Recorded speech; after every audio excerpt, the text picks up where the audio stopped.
الحمد لله رب العالمين.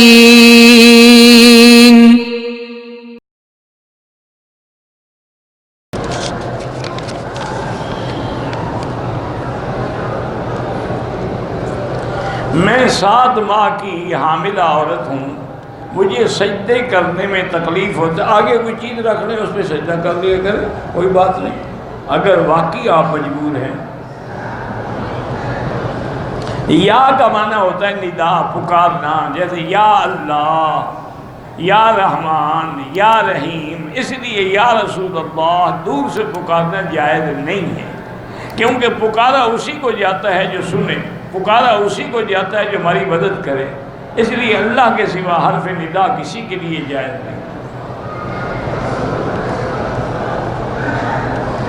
کسی بیوہ عورت کا کوئی کمانے والا آدمی نہ ہو تو کیا اپنی رقم وہ قومی بچت کی سکیم، مجھے نہیں پتا قومی بچت کی سکیمیں کیا ہیں، بہرحال کسی اسلامی بینک میں رکھ لے، اس کو نفع ملتا رہے گا.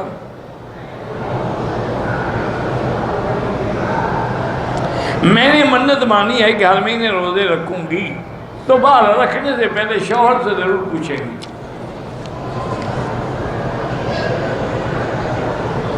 لوگ سفر کے مہینے میں 13 تاریخ کو گندم اور چھولے ابال کے تقسیم کرتے ہیں، خود زرد پلا کھاتے ہیں اور تقسیم کے لیے چھولے ہیں ابالے ہوئے.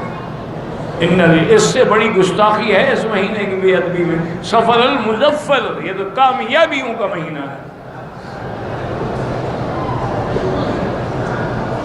لوگ حافظوں کو لے جاتے ہیں قبروں پہ بٹھا کے قرآن پڑھاتے، بالکل بدعت ہے.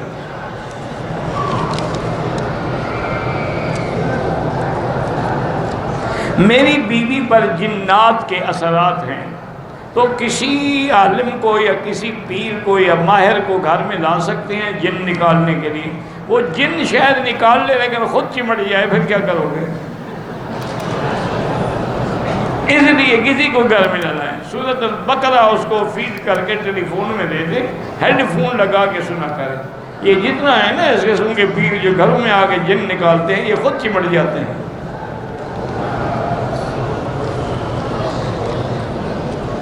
میں پاکستان میں رہتا ہوں، بھی دعائیں تو میں سب کے لیے کرتا ہوں، ہر مسلمان کے لیے.